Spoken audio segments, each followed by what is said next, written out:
Sanskrit optional, जैसे जब आप मेंस देने जा रहे हैं और हमारे पास लगभग 2.5-3 महीने का समय है, तो फिर क्या करना चाहिए और क्या गलतियां हो जाती हैं?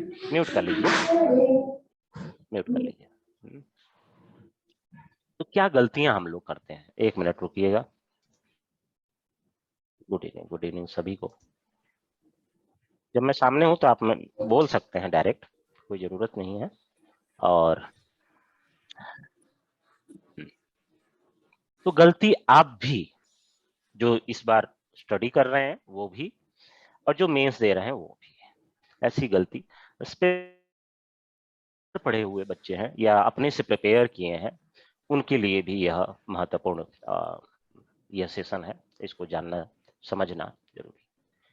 अब जब आपके पास समय कम हो, आपने पढ़ा है या नहीं पढ़ा है, दोनों चीजें, तो फोकस एरिया क्या होना चाहिए?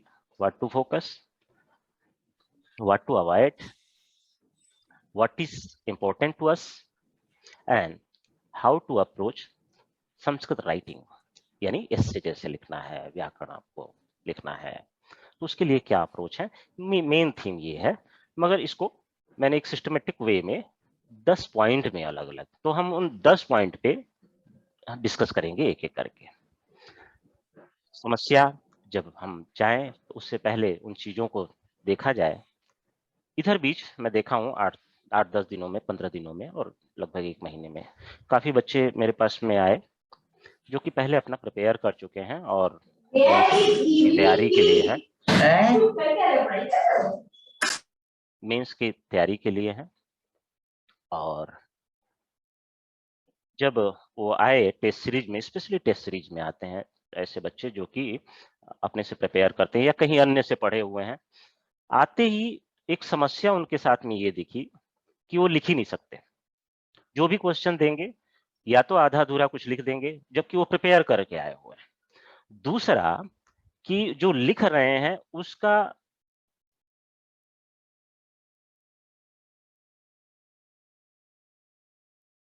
हो जाती है। आप लोगों के साथ ऐसी असुविधा नहीं है। आप लोग जो भी टॉपिक पढ़े हैं अभी तक, जो इस बैच में है, वो सारा एक उसके सर्वस्व कवर कर चुके हैं। मगर जब सब कुछ हो जाए तब भी हमको क्या हो जाता है? कॉन्फिडेंस हो जाता है कि नहीं, अब तो हमारा सब कुछ हो गया, क्या करना है। इनके साथ में एक समस्या ये है कि वो रिवीजन नहीं करते। आना वही है, मान लीजिए मैं कहूं कि भारतीय संविधान का जो 50 आर्टिकल है, 51 आर्टिकल आप ले सकते हैं, वहां से यूपीएससी प्रीलिम्स में आपको काफी क्वेश्चन मिलते हैं या और भी चीजें हैं। मैं इतना ही कहूं कि 51 से ही आएंगे, 1 to 51 तक। तो आपका कर्तव्य क्या है? आपने पढ़ लिया, उसमें लक्ष्मीकांत को भी पढ़ लिया, उससे संबंधित जो इंडियन कॉन्स्टिट्यूशन एक बुक आती है उसको भी आपने पढ़ लिया। अब उसको रिवीजन करना है। ये नहीं कि हमारा तैयार हो गया, बात खत्म। जो प्रीवियस ईयर उससे रिलेटेड क्वेश्चन आए हैं वो करने हैं और उसको चेक कराना है। यदि आप चेक नहीं कराएंगे तो आप अपनी मुगालते में रहेंगे, कंफ्यूजन में रहेंगे कि मुझे क्या करना है। और मैं तो ठीक ही लिख रहा हूँ, सर ने बताया हुआ है, मैं तो ठीक ही लिख रहा हूँ, मगर वह अभ्यास जरूरी है। तो आप लोगों के लिए भी ये है, ऐसा ना हो, ऐसी चीजें नहीं हो। आज से ही भले ही आपको 22 में देना हो, 21 वाले जो यहाँ पे हैं उनके लिए तो करना ही है, उनके लिए तो कंपलसरी है। मगर जो 22 में भी देने जा रहे हैं उनके पास अच्छा खासा समय है रिवीजन करने के लिए, उसमें मास्टरी जिसे कहते हैं वह हासिल करने की। तो वह हासिल हो इसके लिए आपको अभी से अभ्यास, समय है आपके पास, और सारी चीजें रिवीजन। अगर आप रिवीजन नहीं करेंगे अगले 2-3 महीने में तो सारा चीज भूल जाएगा। लिखेंगे नहीं डेली कुछ तो भी आप भूल जाएंगे। तो क्यों ना, हमारे पास समय भी है जनवरी तक का, और उसका हम यूज करें। और आप जब जनवरी में यह मेंस होगा तो आप ये सोचिए कि मुझे भी उसको लिखना है। और जब वह मेंस हो, जो 22 वाले हैं उनकी मैं बात कर रहा हूँ, वो मेंस का सारा क्वेश्चन लिख करके मुझे भेजना है। तब मैं बताऊंगा कि आपने कितना इसमें मार्क्स पाया है।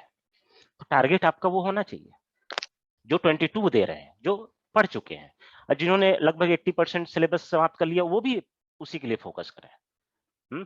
तो ऐसी गलती नहीं करनी है। आप अभी मेंस दे रहे हैं, भले आपको 22 में देना है, तो तैयार इसी तरीके से 5 घंटा उसके लिए आप टारगेट बना करके, ये आपका एक समझ लीजिए सेमीफाइनल है, उसका आंसर एनालिसिस। और आपको पता चलेगा जब आपका मेंस में जब वह पेपर आएगा तो आप सीधे उठाइए, उस दिन का काम सब कुछ छोड़ करके, जब पेपर मेंस में होगा उस दिन सारा काम छोड़ करके फर्स्ट और सेकंड पेपर शाम को 6 घंटा 8 घंटा जितना भी लगे लिख करके उसको समाप्त कीजिए। ये नहीं कल कर लेंगे, आज तो आ गया चलो देख लेते हैं। मैं आपको यकीन दिलाऊं कि जब से मैंने कोचिंग स्टार्ट किया है और आज का दिन है और इस बार अभी तुरंत मेंस आने वाला है, आज तक एक भी क्वेश्चन जो हम पढ़े हैं, जो हमने दिया है और जो हम समझे, उससे इतर नहीं आया है। आप लोग भी जानते हैं, और न भविष्य में जो नए क्वेश्चन बन सकते हैं वो कभी इतर आएगा। तो इसके लिए इसका मतलब है कि उन्हीं चीजों को जो भी आपको मटेरियल दिए गए हैं वो सारी चीजें वो आपको फोकस करके प्रिपेयर करना चाहिए। अब चलते हैं एक एक 10 पॉइंट में जो मैंने बताया है उसको कैसे देखा जाए और समझा जाए, उसके बारे में चर्चा करते हैं। पहला है, अगर मैं सभी लोगों को जो 21 में दे रहे हैं उनको भी, जो 22 में दे रहे हैं उनको भी, ये सारा मैं टारगेट दे रहा हूं। आप सभी तैयार हैं? जो पढ़ लिए हैं वो भी, जो नहीं पढ़े हैं जिनको होप है कि मैं 22 में देने जा रहा हूं उन सभी, और जिनके कुछ चैप्टर बच्चे होंगे अगर, तो वो भी इसी समय काल में तैयार हो जाएगा, यानी आप 21 का मेंस देने योग्य होंगे। तो मैं ऐसा आपसे इच्छा रखता हूं कि आप तैयार हैं। आप हैंड रेज कर सकते हैं और सबका नाम मैं गिन लूंगा, सब हैंड रेज दिख जाएंगे मुझे। Yes sir.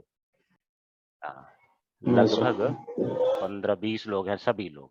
इसका मतलब मैं सभी को गिन रहा हूँ, एक आध लोगों को छोड़ दिया जाए क्योंकि उनका अलग अभी जिस किसी का मेंस है तो उनका लोगों के नहीं, उनका तो देना ही देना है, उनके लिए तो कोई दिक्कत नहीं है। अब चला जाए एक एक। अब आपका मैं ये सबको मान रहा हूँ कि 21 मेंस आपको, 22 वालों को भी और जो इस बार दे रहे हैं उनको भी।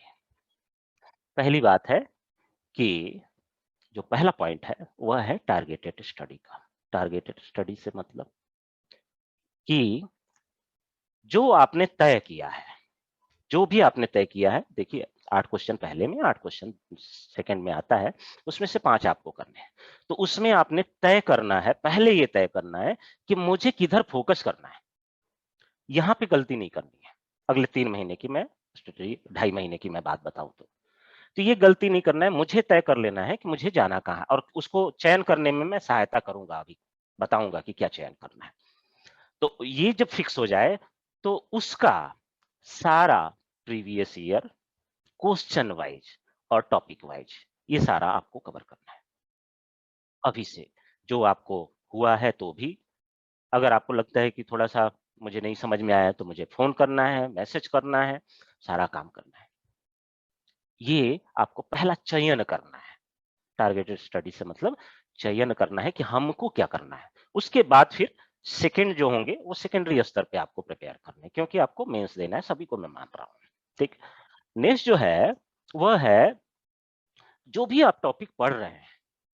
अच्छा, मेरे यहाँ जो मटेरियल जो पढ़े हुए हैं, जिनके पास मटेरियल है, उनको तो कोई दिक्कत नहीं है, मगर मैं अभी जो टेस्ट हो रहे हैं उनकी मैं बात बताऊं तो जो भी बाहर में पढ़े हुए थे या फिर बेचारे अपने मेहनत करके आए हुए हैं, सोचते मैंने तैयार कर लिया है, मगर जो मैं क्वेश्चन देता हूं उसी टॉपिक से संबंधित, तो वो क्वेश्चन उसको नहीं कर पाते, या तो करेंगे तो ऐसा आप यकीन नहीं मानेंगे कि एक क्वेश्चन मैंने टेस्ट में, काव्यशास्त्र का क्वेश्चन है, सेकंड टेस्ट में मैंने दिया, वह था काव्य प्रयोजन क्या है, और दूसरा था काव्य हेतु। काव्य प्रयोजन प्रीवियस ईयर कई बार आ चुका है, मगर काव्य हेतु कभी भी वो पूछा जा सकता है। ये मैं आने वाली लिस्ट में आप लोगों को बताता हूँ कि ये भविष्य में कभी भी काव्य हेतु पूछा जाएगा। अगले 1-2 साल में आप लोग देख लेंगे, हो सकता है इसी साल आ जाए, कोई भरोसा नहीं है। तो अब जब मैं काव्य हेतु मैंने पूछा तो उन्होंने 99% लोगों ने क्या किया है, वह काव्य प्रयोजन लिख दिया है क्वेश्चन को। काव्य हेतु और काव्य, क्लास में हूँ, क्लास के बाद बात करता हूँ। तो इंग्लिश में यदि आप देखें तो काव्य हेतु और काव्य प्रयोजन ऐसे लगता है कि एक ही है, संस्कृत में वहाँ पे दिया रहता है, मगर आपको लगता है कि वो एक ही है, मगर अंतर है। कोई बताएगा? क्लास ले रहा हूँ, क्लास के बाद बात करता हूँ। हुँ, कोई बता पाएगा? अच्छा, काव्य शास्त्र आप नए लोगों में हो चुका है? वही पिछले सर। बैच वाले बता दीजिए। अच्छा, कोई बात नहीं, पिछले वाले कोई हों, तो दोनों को एक नहीं समझना है, सब लोग यही। और इसी से रिलेटेड जो टॉपिक हो गया, मान लीजिए काव्य प्रयोजन से संबंधित, काव्य हेतु से संबंधित या कोई भी टॉपिक हो गया। जैसे मैं बताऊँ व्याकरण में ही, व्याकरण में मान लीजिए आपने कर्म कर लिया, तो कर्म प्रवचनीय मैंने पूछ दिया, कर्म प्रवचनीय पहले भी पूछा हुआ है, तो कर्म प्रवचनीय को भी कर्म बता करके लिख दे रहे हैं। जो कर्म प्रवचनीय है, उसको भी कर्म बता करके लिख दे रहे हैं। अब आप सोचिए, अगर 16 मार्क्स का कोई क्वेश्चन है, तो आप कैसे उसमें से आप लिख रहे हैं काव्य प्रयोजन, काव्य हेतु में? ये बहुत बड़ी गलती है। ऐसे आपको यकीन नहीं होगा, प्रत्येक पेपर में जो अच्छे से पढ़ा हुआ है अपने से, मुझे भी लगता है कि ठीक पढ़ा है, प्रत्येक पेपर में उसको नहीं आता है, पता भी नहीं है, 30 नंबर में देख रहा हूं कि वह गलत लिख दे रहे हैं, जबकि उसकी डिमांड कुछ अन्य है, डिमांड को ही नहीं समझ रहे हैं। एक क्वेश्चन पूछा गया था और मैंने टेस्ट में पूछा कि जो रामायण है उसका महत्व बताएं। एक क्वेश्चन ये हो गया रामायण का इंपॉर्टेंस। और एक क्वेश्चन मैंने पूछा था कि रामायण की जो स्वरूप है उसका वर्णन करते हुए, रामायण का स्वरूप उसका वर्णन करते हुए रामायण के महत्व को बताएं। हम्म, उन्होंने दोनों क्वेश्चन में, एक दूसरे टेस्ट में एक दूसरे टेस्ट में, दोनों क्वेश्चन में एक ही आंसर लिखा। और सभी लोग, मैं या आप लोग पढ़ के गए हैं तो ठीक है, मगर क्या है कि अगर आप टेस्ट नहीं देंगे तो ये कंफ्यूजन, ये गलती ना हो जाए। अब आप सोचिए रामायण का स्वरूप क्या है, उसके 7 कांड हैं, उसमें क्या क्या चीजें वर्णन है, फिर उसका इंपॉर्टेंस बताना है, और सारे में क्या कर दे रहे हैं, इंपॉर्टेंस बता दीजिए, इसका इतना महत्व है, इसका ये चीजें हैं। स्वरूप क्या है उसका वर्णन ही नहीं, एक भी नाम नहीं है, तो आधा नंबर आपका कट गया। ये समस्या होती है मार्क्स को न लाने में, जो भी उस तरीके से सोचते हैं हमने प्रिपेयर कर लिया, नहीं, उसमें समस्या है। उसको आपको टेस्ट देना चाहिए, और एक उस तरीके का व्यक्ति हो जो कि वह डिमांड को समझ सके, तो फिर आप उसको समझ करके वैसा आप प्रक्रिया में लिखेंगे तो आसानी से होना। इसलिए टेस्ट देना बहुत जरूरी, सभी लोगों के लिए। आप लोगों के लिए 10 टेस्ट मैं अलाउड करता हूँ, सभी लोगों के लिए आपको शेड्यूल मिल जाएगा। कुछ लोग जो प्रीलिम्स क्वालिफाई कर दिए हैं या उनको लगा कि मैं तो निकाल ही लूंगा, तो टेस्ट पहले से ही ज्वाइन कर लिए हैं वो लोग, मगर आप लोगों के लिए और जो इस बार दे रहे हैं सबके लिए यह 10 टेस्ट कंपलसरी है देना। यानी आप तैयार कर रहे हैं तो मुझे दिखे भी तो, है ना? तो ये टॉपिक जो है, जो भी आप टॉपिक पढ़ते हैं उसके सारे एस्पेक्ट्स को कवर करना है। मान लीजिए प्रीवियस ईयर आया है लक्षणा, तो लक्षणा जब आया, इसका मतलब लक्षणा से संबंधित 3 टॉपिक बनते हैं, उसमें अभिधा भी आती है, व्यंजना भी आता है और लक्षणा भी। तो तीनों एस्पेक्ट्स को आपको समझना, और वो तीनों कैसे काम करते हैं ये भी आपको समझना होगा। तब जाकर के नया प्रश्न बनेगा। मान लीजिए व्यंजना आया पिछली बार, तो सर बोले नया प्रश्न आ गया, मैं बोला नहीं, एक टॉपिक के 3 पहलू हैं, अगर आप उसको नहीं समझेंगे तो कैसे काम चलेगा। ये है। इसके अलावा नेक्स्ट चला जाए तो ये आपको प्रत्येक टॉपिक के जितने डायमेंशन होते हैं ये आपको पता होना चाहिए, और नहीं पता है तो आपको टेस्ट देना चाहिए, जिसके माध्यम से जो कमियां होंगी वह दिख जाए। स्पेशली जो अपने से बच्चे प्रिपेयर किए हैं, कहीं अन्य पढ़े हुए हैं, उनके लिए तो बहुत जरूरी है, कंपलसरी है। नेक्स्ट यदि देखें, ये सोचना पड़ेगा कि आपको कौन सा टॉपिक मार्क्स दिलाने में ज्यादा सक्षम है, कौन सा ऐसा टॉपिक है जिससे मार्क्स आपको अच्छे मिल सकते हैं।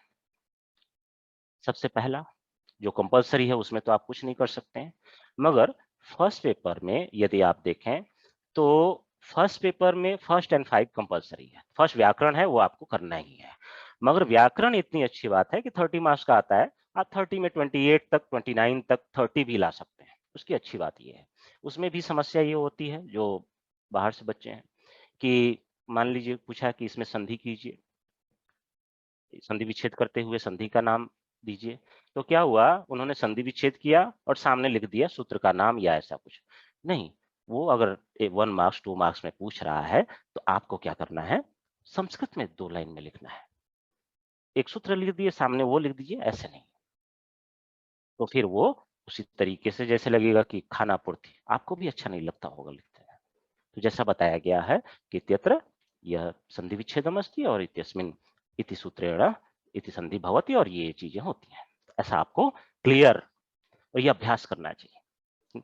तो ये जो मार्क्स मिलने की संभावना है वह ज्यादातर, ऐसे तो आप टॉपिक सभी तैयार करके जाएंगे, मगर अनसीन पैसेज फर्स्ट पेपर में यदि आप अनसीन पैसेज को कंपलसरी बना लेते हैं और उसका अभ्यास कर लेते हैं, कम से कम पिछले 20 साल का, 25 साल का, 20 साल का स्पेशली आप अभ्यास कर लें, और जो मैंने दिए हुए हैं उनका अभ्यास कर लीजिए। जो टेस्ट में दिए जा रहे हैं, टेस्ट में हरदम यूनिक होता है, यूपीएससी से भी थोड़ा सा लेवल हाई होता है, वो आप अभ्यास कर लीजिए। तो आप समझिए कि आपको वह मार्क्स मिलने की ज्यादा संभावना। तो फर्स्ट पेपर में पहला कंपलसरी, 5 कंपलसरी है और 8 कंपलसरी नहीं है, मगर अनसीन पैसेज को जरूर इसको रखने का प्रयास कीजिए। उसी अवस्था में छोड़िए जब आपको लगता है कि ये कहीं यूनिक तरीके का, कुछ अजीब तरीके का पूछ लिया है, जो कि रिलेशन नहीं बन पा रहा है, तो फिर आप उसको, आप ये नहीं हो सकता कि एक इजी आया हुआ है और एक टफ आया, 2 आते हैं 25 एक इजी आया है एक टफ आया है, तो इजी वाला कर ले, टफ वाला जबरदस्ती आप घुमाते हैं, नहीं तो आप फिर 6 7 में से किसी में जाइए, क्योंकि वो भी आपका प्रिपेयर है। फर्स्ट पेपर में सेकंड थर्ड में से कोई एक आप चूज कर सकते हैं। स्पेशली मैं कहूंगा आप, आसान है लिंग्विस्टिक, मगर मार्क्स आपको जो अभी के समय में देगा वह है काव्यशास्त्र, जिसे क्रिटिसिज्म कहा जाता है। अगर क्रिटिसिज्म के क्वेश्चन को आप सॉल्व कर रहे हैं तो बनिस्बत, क्योंकि सभी लोग सेकंड की तरफ जाते हैं, तो सेकंड की बनिस्बत इसमें थोड़ा आपको मार्क्स के स्तर पे एज मिलेगा। तो पूरे मार्क्स के स्तर पे अगर कंपलसरी को छोड़ दिया जाए तो थर्ड नंबर क्वेश्चन को प्रायोरिटी, इस बार के हिसाब से मैं बता रहा हूं, अगली बार दूसरा प्रायोरिटी हो सकता है। और 8 नंबर क्वेश्चन, 4 क्वेश्चन हो गए, और एक जो भी आपकी इच्छा है, सेकंड हो 6 7 में से हो, जो आपकी इच्छा है वह आप 5 दर्शन का करना बहुत ही मार्क्स देने वाला होता है। दर्शन के क्वेश्चन को करना, यदि आपने सही सटीक लिख रहे हैं जैसा आप पढ़ के गए हैं, और सब क्वेश्चन आंसर आप लोगों को दिया गया है, उसी को सुधारना है, उसी को बार बार अभ्यास करना है। तो ये फर्स्ट पेपर में मार्क्स दिलाने में आपको सहायक होंगे। सेकंड पेपर में फर्स्ट सेकंड थर्ड अगर आप फोकस कर रहे हैं इस बार के लिए, तो होता क्या है, नॉर्मली जो मेंस में जा रहे हैं वो सेकंड पेपर में 5 6 7 उधर, या 5 7 8 फर्स्ट सेकंड ऐसा करना है, या फिर कुछ लोग जबरदस्ती 4 नंबर क्वेश्चन भी अटेम्प्ट करने का कोशिश करते हैं, कुछ लोग बता भी देते हैं 4 नंबर करना है, मगर 2 इजी क्वेश्चन आ जाएंगे, एक यदि टफ आ गया, संस्कृत में आपको लिखना है 4 नंबर क्वेश्चन को सेकंड पेपर, तो फिर आपको लिखने में, या तो फिर अभ्यास वैसा करके जाइए, आपकी लिखने की क्वालिटी अच्छी हो। अगर आपको संस्कृत लिखने में बड़ी अच्छी है, जैसा आपने 3 4 महीने में सीखा है, एक जिसे कहते हैं कि यूपीएससी में जितना लिखा जाए उतना आप लिख रहे हैं, तो फिर मैं एडवाइस नहीं दूंगा, मैं यही कहूंगा फर्स्ट सेकंड और 5 6 7 आप लिखिए, नहीं तो फर्स्ट सेकंड थर्ड लिखिए, थर्ड में आपको मार्क्स बड़े अच्छे मिलने की संभावना है, और वो आपको सीधे गैप कर देता है अन्य लोगों से। थर्ड नंबर क्वेश्चन इस पे अटेम्प्ट करने की कोशिश नहीं करते, आपके पास सारा क्वेश्चन आंसर और सारी भविष्य में जितने बन सकते हैं वो भी अवेलेबल है, हिंदी इंग्लिश बोथ। तो वहां पर आपकी प्रायोरिटी ये होनी चाहिए मास के स्तर पे। इसी से आपको पता चल गया कि आपका फोकस क्या होना चाहिए, ये आपको ध्यान रखना पड़ेगा, और उन टॉपिक को ठीक से बार बार, बाकी को आप कम समय दे सकते हैं मगर इन टॉपिक को ध्यान दे सकते हैं ज्यादा से ज्यादा। रही बात अनसीन पैसेज की, कैसे अनसीन पैसेज किया जाए, तो एक हमारी स्टूडेंट हैं अक्षता, आई है अक्षता, अक्षता आई है। अक्षता से आप लोग, अभी वो थोड़ा सा वर्क में है, जब वह लिख करके, ऐसे तो मैं देता ही हूँ, मगर ये देखिए कि सामान्य से आप लोगों में से एक व्यक्ति, मैं लिखूंगा तो चलो एक मानक होता ही है, मगर सामान्य से एक बच्चा जो है वह कितना अच्छा आंसर लिख सकता है। मुझे आज तक जितने दिन मैं पढ़ाया हूँ, आज तक का सबसे बढ़िया आंसर अक्षता का मिला है। तो आप Yes, उनसे sir. I'm present, sir. Okay, तो आप जो है उनके देखिए कैसे वैसे ही उनका एक मानक है। मैं भी आप लोगों को कराती हूँ, मगर वो एक सिंपल वे में कितना सुंदर लिखा जा सकता है, वह एक अलग स्वरूप है। उनसे उनकी जब भी होगा आप लोग उसको देखने का प्रयास कीजिए, कैसे इन्होंने उस क्वेश्चन को आंसर को सही बनाया। जैसे यहाँ पर है, लिखा हुआ है, जब लिखा रहता है कि आपको जो है अधोलिखित संदर्भ सम्यक अवधार्य तदर्थ अर्थात पृष्ठानाम प्रश्नानाम उत्तरम देवनागरी लिपि में संस्कृतेन दीयताम, वो भी 3-4 पंक्ति भी 3-4 पंक्तियों में देना है। अब कई बार ये बच्चे मेरे से प्रश्न पूछते हैं कि सर ऐसा है कि इसमें तो एक लाइन का है, तो क्या मैं एक लाइन में लिख दूं? जैसे इसमें 5वां नंबर क्वेश्चन देखिए, आया है गीतायाम कवेः स्वरूपम कीदृशम मतम। गीता में कवि का स्वरूप कैसा दिया गया है। अक्षता आप लास्ट लाइन है जो दिया गया है यूपीएस, आप लोग सभी रेज हैंड को नीचे कर लीजिए अगर आपने किया हुआ है, नहीं तो मुझे लगता है कोई प्रश्न पूछ रहे हैं। रेज हैंड को हटा लीजिए। तो एक लास्ट लाइन है, इसलिए सिंपल है, इसलिए मैं आपको बता रहा हूं, और डायरेक्ट आंसर भी है कि क्या जो सबकी समस्या रहती है वो ना हो।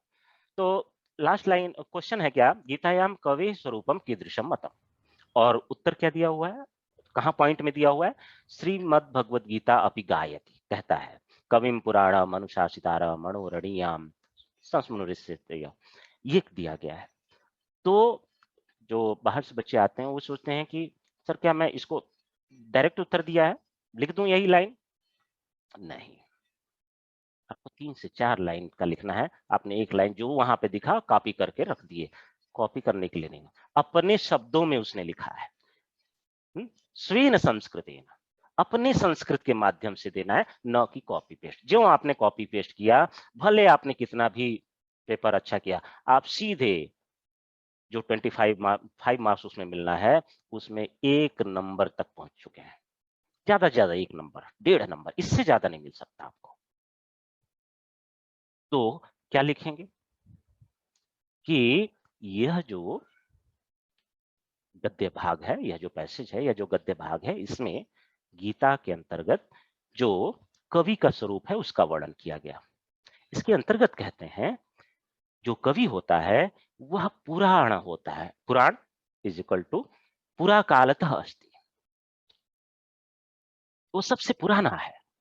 और अनुशासितारः अस्ति, तथा कैसा है, अनुशासित है, अनुशासन देने वाला है। अनुशासन सबको, जैसे समय सबको बैलेंस करता है, वैसे है ये। और अणुरणीयाम, सूक्ष्मतर है, परमाणु से भी क्या है, सूक्ष्म है। कवि का स्वरूप इस तरीके का दर्शाया गया है। तब जब आप यह कहेंगे अपने शब्दों में, तब यह लगेगा कि आपको, अभी मैंने बताया, आपको भी लगेगा हाँ ये व्याख्या ठीक है। जब ऐसा आपको नहीं आ रहा है तो इस क्वेश्चन को आप मत अटेम्प्ट कीजिए, नहीं तो आप दूसरे में शायद बेहतर कर लें, जो आ रहा है उसको आप अटेम्प्ट कीजिए, नहीं तो ऐसे नहीं। आपको लिखना एक से, इसीलिए टेस्ट का महत्व है और प्रीवियस ईयर आंसर चेक कराने का महत्व है। मैं बार बार बोल रहा हूँ, आप लिख करके चेक कराइए, उसमें जो कमियां होंगी वो देखिए। और मैं हरदम आप लोगों को चेक करने के लिए प्रिपेयर बैठा हूँ, जब भी आप ये हो गया। तो ये ध्यान रखिए, कभी भी कॉपी नहीं करनी है, उसमें सीधे लिखा हुआ है स्वेन संस्कृति न दीयताम, और कैसे भी 3 से 4 पंक्तियों में आपने एक लाइन। और ज्यादातर लोग ऐसे अनसिन पैसेज में, जब नए टेस्ट सीरीज में ये समस्या, अगर आपने ऐसे लिखा तो आप मार्क्स नहीं। अगर मेरी बड़ा इच्छा हुआ तो 1 नंबर मैं दे सकता हूँ, मगर मेरी इच्छा के ऊपर है, आपने कोई दिया नहीं है, मैं चाहूं तो काट सकता हूँ उसको। तो उसको आप जो यूपीएससी को ये मत समझिए कि वो अच्छा ये वाला तो लिख लेता हूँ इसमें कुछ नंबर दे देगा, नहीं, वो सीधे काट देगा। ये गलती कभी न करें। एक और समस्या है कि जो कोट है उसको, जो क्वेश्चन की डिमांड है उसको नहीं समझ रहे हैं। एक बड़ी अच्छी बात यह है कि यूपीएससी में अभी तक 80% क्वेश्चन प्रीवियस ईयर पूछे जाते हैं। 80% क्वेश्चन मगर वही 20% क्वेश्चन होते हैं जो आप अटेम्प्ट करते हैं, उसमें छोटा सा वो डाल दे रहे हैं, और जो कि हम पहले से ही प्रिपेयर करके भेज दे रहे हैं आपको। तो वो नया भी डालें, तभी मैं बार बार कहता हूं कि आप अभी मेंस आने वाला है, आप देखेंगे हो सकता है 10 मार्क्स का गड़बड़ हो जाए, 15 मार्क्स ना पूछे, मगर 485 मार्क्स आप जो पढ़े हैं, जो आपके पास है, जो आपने समझा है उससे। तो कई बार क्या होता है कि हम कोट को नहीं समझ पाते हैं और अपने मन से उस पे लिख देते हैं। ये भी समस्या टेस्ट में हम मुझे देखने को मिलती है कि जो कोट है उसको न समझ करके उसको अलग तरीके की व्याख्या कर देना, अलग तरीके से कह देना। अब ये कोट आया था मेरे ख्याल से 2011 में आया था, 11 में या 12 में ऐसे कुछ आया था। ये न्याय दर्शन से रिलेटेड था, और नानुपलब्धे न निर्णितेर्थे न्याय प्रवर्तते किंतु संदिग्धे। जब यही क्वेश्चन मैं टेस्ट में भी कभी-कभी दे देता हूँ, तो फिर आप 90% टाइम मैं देखा हूँ कि गलत, जो कि टेस्ट में स्पेशली आते हैं, गलत लिख करके। आप लोग तो अभी जिनका फिलॉसफी हुआ है अभी पीछे, तो वो लोग तो समझ रहे हैं, उनके पास तो आंसर भी है। मगर जो कोट है, अगर आपको समझ में नहीं आ रहा है, तो जबरदस्ती उसको लिखने की कोशिश मत कीजिए। जबरदस्ती लिख दे रहे हैं कुछ भी, संदिग्ध ये है, और हँसी आती है कि क्या मतलब, नहीं आता है तो कोई बात नहीं, उसको अटेम्प्ट ही मत कीजिए। उल-जलूल लिखने से तो अच्छा है, जब आपको कुछ भी नहीं आ रहा है तो अटेम्प्ट करके आप टीचर का समय व्यतीत कर रहे हैं और अपने मार्क्स को कम कर रहे हैं। तो जब एकदम नहीं आए, कोट को समझिए, अगर नहीं आता है तो उसको, उस क्वेश्चन को अटेम्प्ट करने की आवश्यकता नहीं है। हाँ, अगर आपको 50% आ रहा है, तो आप 50% अटेम्प्ट कर सकते हैं। कुछ भी नहीं आ रहा है तो जबरदस्ती लिखने से कोई मतलब नहीं है, मैं ये कह रहा हूँ। आ रहा है तो कुछ ना कुछ, आपको जितना आ रहा है आप उस पॉइंट को अपना प्रेजेंट कर सकते हैं। कई बार क्या मिस हो जाता है, ध्यान नहीं आता है, धीमे-धीमे आ जाता है। तो ऐसी चीज़ों के लिए लास्ट में आप ऑप्शन रखें बाद में करने के लिए। इस बार के लिए अब जो है क्वेश्चन, उसमें आपको आर्ट एंड कल्चर में, यदि आप आर्ट एंड कल्चर करने की कोशिश करते हैं जो साइंस है, तो उसमें अ, आप लोग जानते ही हैं योग, आयुर्वेद, मैथमेटिक्स, ये सब सारी चीज़ें पूछी जाती हैं। कल से आपकी क्लास ही है आर्ट एंड कल्चर में, साइंस स्पेशली कल से है। तो यदि पुराना बैच में कोई नहीं पढ़ा हो साइंस को, तो आप कल से आ सकते हैं इसी 5:15 से। इसमें एक चीज़ नया आप नोट कीजिएगा, नया टॉपिक, इसी में इंडियन कैलेंडर को आपको देखना है। इंडियन कैलेंडर का जो सिस्टम है, ये आपको जानना है। कभी भी ये प्रश्न पूछा जा सकता है। फिर जो ट्रेडिशनल इकोनॉमिक्स हमारा रहा है, वो हम लोग अगले 1 वीक में ये चर्चा अगली क्लासेस में हम लोग करने वाले हैं। तो ये बहुत फोकस एरिया है, जिस पे नए क्वेश्चन बन सकते हैं, और ये सारा पहले मैं आपको प्रिपेयर कर करके आपको भेजूँगा। नेक्स्ट है, यदि आप दर्शन के क्वेश्चन अटेम्प्ट करना चाहते हैं, तो जो नए क्वेश्चन बनेंगे या बनने की संभावना रहती है, वह ज़्यादातर वेदांत दर्शन, सांख्य दर्शन और न्याय वैशेषिक में। न्याय वैशेषिक एक ही मानते हैं। तो ये अगर टॉपिक आपने ठीक से कवर नहीं किया है, उसके सारे एस्पेक्ट्स को नहीं किया है, बाकी सारे क्वेश्चन लगभग प्रीवियस ईयर के आसपास में, मगर ये नए क्वेश्चंस आपको देते हैं। जो आपने पढ़ा है, जो आप अध्ययन किए हैं इस बार, सारा उसमें नए भी इंक्लूड हैं, पुराने भी इंक्लूड हैं, जो नए बन सकते हैं, जितने टॉपिक्स उससे होते हैं, सारा आपको मिलेगा। तो ये इस पे आप फोकस कर सकते हैं। रही बात मार्किंग की बात, कई बार बच्चे ये भी पूछते हैं कि सर फर्स्ट में ज़्यादा मार्क्स आ रहा है, सेकंड में ज़्यादा मार्क्स आता है, किस में ज़्यादा मार्क्स आता है? तो देखिए, जब मैं अभी पिछला आप लोगों से चर्चा किया, आप समझ गए कि प्रत्येक पेपर में 30 नंबर गलत ही लिख के आ रहा है, तो आप नहीं कर सकते हैं। हुँ? तो फर्स्ट पेपर में लोगों को कम नंबर आता है, क्यों? क्योंकि अनसीन पैसेज में अंडरलाइन ना समझते हुए अंडरलाइन कर कर के लिख देना, जो कि क्लास डिमांड है वो नहीं। दूसरा, जो व्याकरण है, उसको सही तरीके से ना लिखना है। आप 100 नंबर में गड़बड़ी कर देंगे, तो आप कहाँ मार्क्स की सोच रहे हैं? 80 नंबर में, 50 इधर और 30 मार्क्स उधर व्याकरण वाले में। वहाँ पर भी जो चाहिए उसके उलट कुछ भी लिख करके, मतलब मैं कर्म प्रवचनीय पूछ रहा हूँ, तो उन्होंने दे दिया कर्म संज्ञा के आधार पर उसको सिद्ध कर दिए। ज़्यादातर ये गड़बड़। हुँ? तो आप 80 मार्क्स को आप गड़बड़ करेंगे तो फर्स्ट पेपर में सीधी-सी बात है, नहीं मार्क्स मिलेगा। सेकंड पेपर में समस्या ये है कि ट्रेडिशनल तरीके से लिखने में, जो 5, 6 है, 7 है या फिर 8 है, आप फर्स्ट सेकंड में देख लें, वो ट्रेडिशनल। और समस्या ये है कि जो टॉपिक्स हैं, जैसे दश कुमार चरितम एक हमारे पास अभी मेंस दे रहे हैं बच्चे, वो 2018 में दिए थे। वो दश कुमार चरितम का उन्होंने क्वेश्चन ही छूट गया, क्योंकि टॉपिक नहीं अध्ययन किए थे। उसमें एक बार एक नायक की कहानी पूछ लिया, किसी नायक का कहानी का, अब आप अटेम्प्ट ही नहीं किए क्योंकि आपने टॉपिक पहले से कवर नहीं किया। तो बोले ये समस्या रही, क्वेश्चन छूटने की समस्या सेकंड पेपर में रहती। फिर भी सेकंड पेपर में ठीक ठाक एवरेज और नंबर लाए जा सकते हैं फर्स्ट, सेकंड, थर्ड और 5, 6 को अटेम्प्ट करके। मेरा पर्सनल तरीके से वो है। 7 को भी आप अटेम्प्ट कर सकते हैं, फर्स्ट, सेकंड, 5, 6, 7। 7 में भी अच्छे मार्क्स आपको मिलने की संभावना रहती है। तो इधर फर्स्ट, सेकंड, थर्ड, 5, 6, 7 इनमें से 5 कोई भी आपको, जो कंपल्सरी वो तो है ही, उसके अलावा आप कर सकते हैं।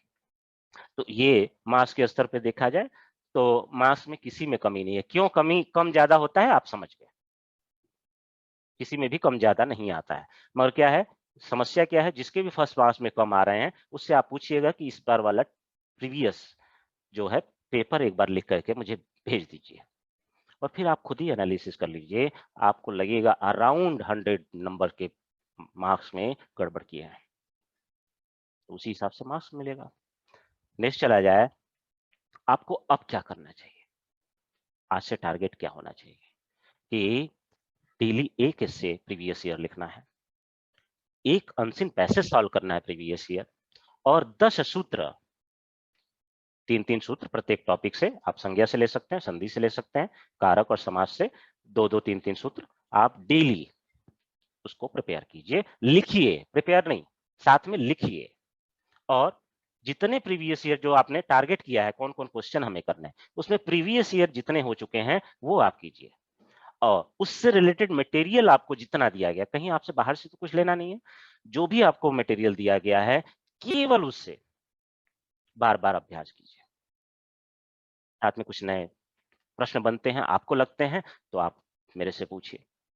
जितने नए प्रश्न बन सकते हैं, जितने नई संभावना हो सकती, सारी चीजें वहां पे अवेलेबल है उस टॉपिक से रिलेटेड। जैसे मैंने बताया 2018 में प्रश्न पूछा है 10 कुमार चरित्र के एक नायक को बताइए, एक नायक का उन्होंने। अब इस बार या अगली बार जब वो पूछेंगे इस तरीके से क्वेश्चन, तो किसी पर्टिकुलर जो महत्वपूर्ण नायक है उसका नाम ले लेंगे और उसको फिर पूछा जाएगा। अगर आप प्रिपेयर नहीं है, टॉपिक को नहीं, और आपके मटेरियल में हर जगह एक सिस्टमेटिक वे में दिया है, तो फिर क्वेश्चन वह छूट जाएगा आपका। क्लियर?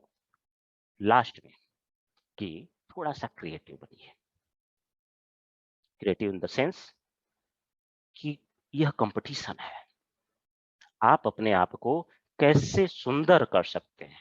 जो कई बार क्या होता है ना, राइटिंग आपकी उतनी, देखिए कई लोग कहते हैं कि राइटिंग का कोई महत्व नहीं है, मैं भी नहीं मानता हूँ। राइटिंग का कोई कंटेंट बहुत महत्वपूर्ण होता है, यूपीएससी में कंटेंट की इंपॉर्टेंस ज्यादा होता है। मगर यदि आपका कंटेंट अच्छा है, मैंने बना बहुत बढ़िया, मैंने भोजन बना दिया बहुत अच्छा, और मैंने क्या किया, थाली में एक ही में मिक्स करके दे दिया आपको, कहाँ क्या रखना है, मीठा खट्टे में डाल दिया, खट्टे को मीठे में डाल दिया, इधर बड़ा बढ़िया बनाया था, बनाया मैंने बढ़िया, मगर उसको एक सारी कटोरियां अगर सही लगी हो, सही जगह से लगा हो, और उसमें क्रिएटिविटी आप देखते हैं, आप रोड पर खाते खड़े होकर के, और वही समोसा एक होटल में जाकर के 5 स्टार में खाते हैं, 100 गुना का अंतर होता है। क्यों? Presentation, creativeness. लोग जब 1 जनवरी आता है या 26 जनवरी आता है, 15 अगस्त आता है, 15 अगस्त को 5 स्टार या अन्य जगह पर वो 3 कलर डाल करके, उसमें डिजाइन डाल करके, उसमें चक्र का निशान बना करके 3 कलर डाल करके, आपको जो 100 रुपए में होना चाहिए वो 1500 का ले लेंगे, और आप हंसी खुशी से उसकी क्रिएटिविटी देख करके आप दे भी देते हैं। तो क्या है, आप कैसे उसको एक सिस्टमेटिक वे में लिख रहे हैं, एक डिजाइन बना रहे हैं, और सबका अपना अपना होता है।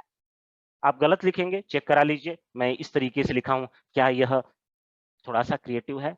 तो देखिए उसको, जो एग्जामिनर है, आप कंटेंट भी अच्छा हो, लिखने की कला भी अच्छी है, प्लस वह थोड़ा सा एक सिस्टमेटिक वे में दिखे, तो बड़ा अच्छा लगता है, और बड़ी आसानी से आप उसको जैसे 1500 वहां दे के आ जाए, वैसे आप भी जो देने वाला है वो आपको जरूर। अगर अगर राइटिंग के स्तर पे आपको लगता है कि थोड़ी समस्या, तो बड़ा बड़ा लिखिए, साफ लिखिए, साफ दिखे। बड़ा दिखता लिखेंगे तो साफ दिखेगा, और जब साफ दिखेगा तो जो आप कंटेंट का चाहते हैं वह लिखते हैं। मैं बार बार कहता हूं, पिछले उसमें भी बताया हूं कि आपको, अगर आपको काउंटिंग करना है, आपको लिखना है कि मुझे एक पेज में कितना लिखना है, तो आप एक लाइन में 7 to 9 वर्ड ओनली लिखिए। वन लाइन जो आपकी बनेगी वह 7 to 9, और एक पेज में जो लाइंस होंगी 13 to 16 के बीच में होनी चाहिए, इससे ज्यादा नहीं। 13 से 16 लाइन होनी चाहिए, इससे ज्यादा नहीं। और जब आपका ऐसा प्रैक्टिस होगा तो आपको पता होगा मैं कितना वर्ड लिख रहा हूं। 7 to 9 लाइन वाइज, और ऊपर से नीचे तक 13 to 16, इससे ज्यादा नहीं। इससे ज्यादा देखो 30-30 लाइन एक एक पेज में, इतना छोटा हो जाता है। एक मानक है। आप देखेंगे A4 साइज में तो आपको किसी भी प्रिंटिंग का, कोचिंग वालों का नहीं, कोचिंग वाले गड़बड़ कर देते हैं, वो फंट को छोटा कर देंगे, मटेरियल बहुत सारा होगा, फंट को ऐसा छोटा कर देंगे कि समझ ही नहीं आएगा। उसी को अगर आप A4 साइज 14 पे रखेंगे, जिसे 14 मानक होता है, तो आप देखेंगे कि जो कई कोचिंग जीएस वालों का मैं देखा हूं कि उन्होंने उसको 9 तक में रखा हुआ है। आप बच्चे का आंख फट जाए ऐसे पढ़ते पढ़ते। 9 तक में आप सोचिए, जो कि 14 में लिखा जाना चाहिए वो 9 में। अब वो 9 जब बदलेगा 14 में, तो आप समझिए कि वही पेज हो जाएगा एटलीस्ट 5, 4 से 5 पेज हो जाएगा एक पेज। तो बहुत गड़बड़ है। तो ऐसे ही आप पहले से ही फिक्स कर लीजिए कि मुझे इतना लाइन लिखना है, इतने वर्ड लिखने हैं। और जब ऐसा लिखा जाता है तो साफ दिखता है। ये भी नहीं पता होता है, समस्या आती है। मैं देखता हूँ सब उसी में लिख दिए हैं, एक ही पेज में सारा आंसर लिख दिया है। कभी ऐसे आपके पास काफी पेजेस हैं और उसी तरीके से वो मानक देख करके रखे हुए हैं, तो आप क्यों ना इसको फॉलो करें। आप रेज हैंड कीजिए जिनको ये पहली बार पता चला है कि ऐसे आपको लाइन लिखी जाती है। कोई ऐसा है?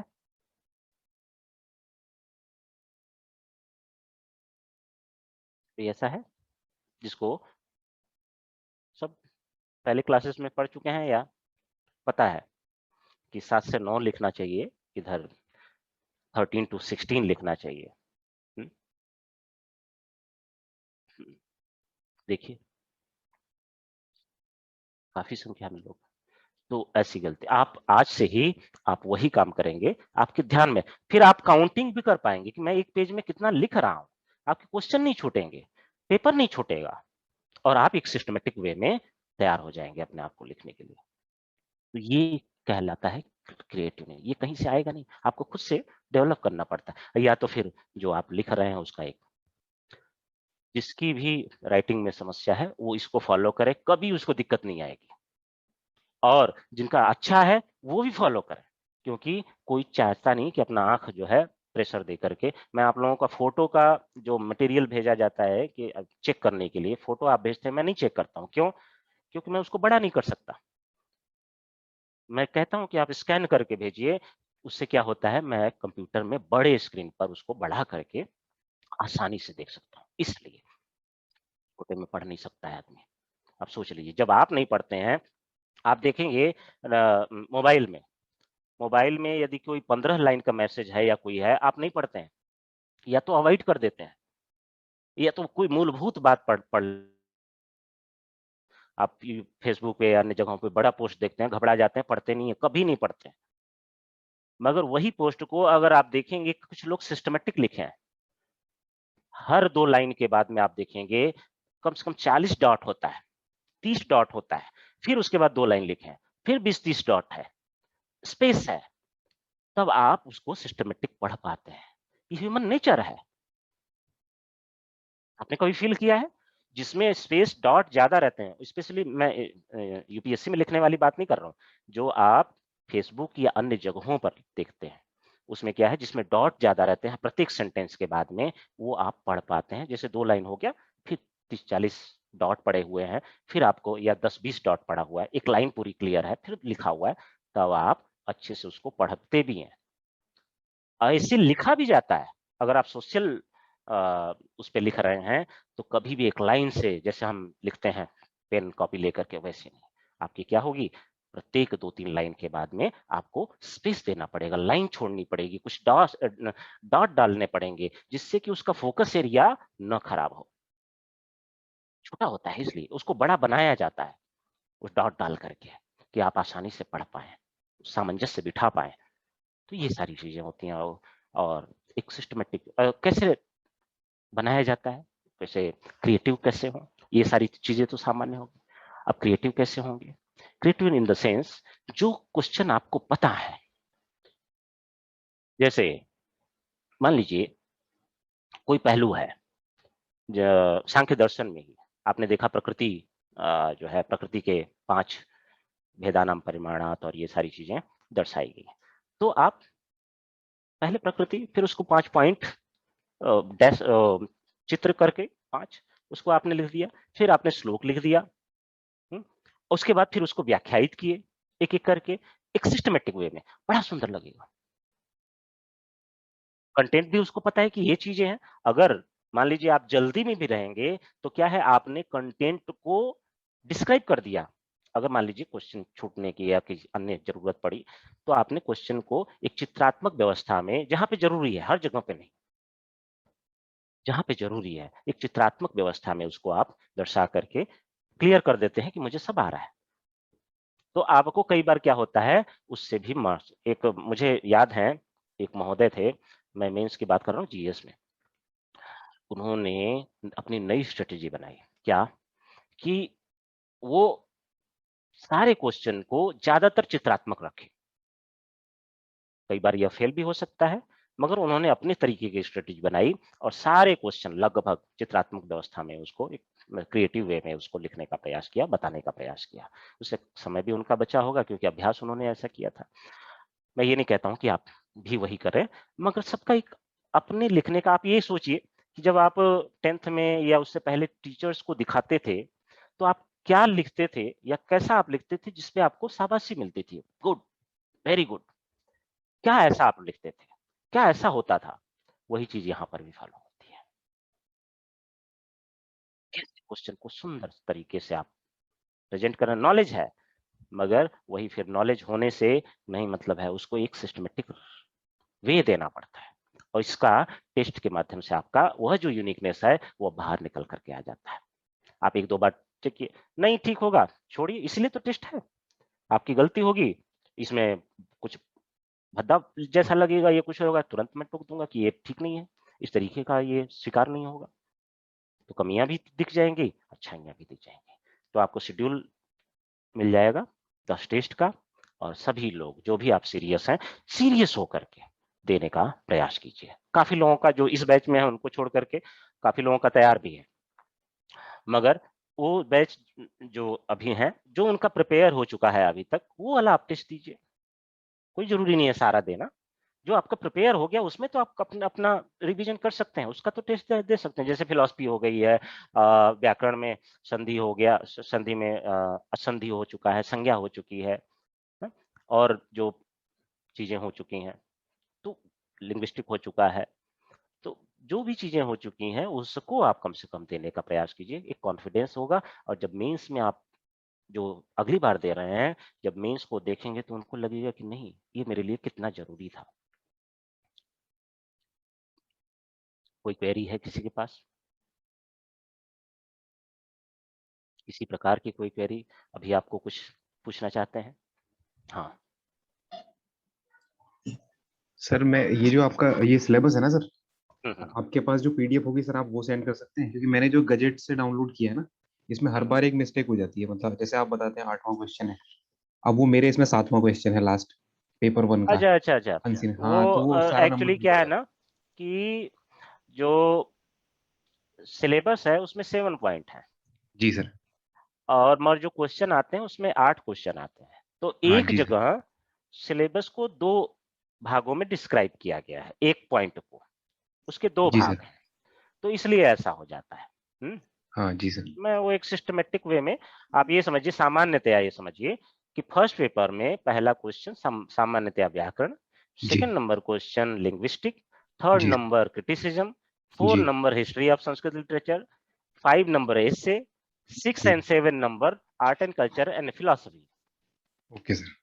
और हाँ 8 वो नंबर इसमें अनसिन टेक्स्ट। थर्ड वाले के 2 पार्ट नहीं किए हुए हैं ना, हाँ, एक बड़ा वो है। मिक्स है जी सर जी, फर्स्ट ओके। सेक्शन में, तो इसलिए ऐसा होता है, नहीं तो कोई दिक्कत नहीं है। ठीक है, और ओके। सेकंड पेपर में तो लगभग सब डिस्क्राइब है, तो कोई दिक्कत जी नहीं जी। है उसमें।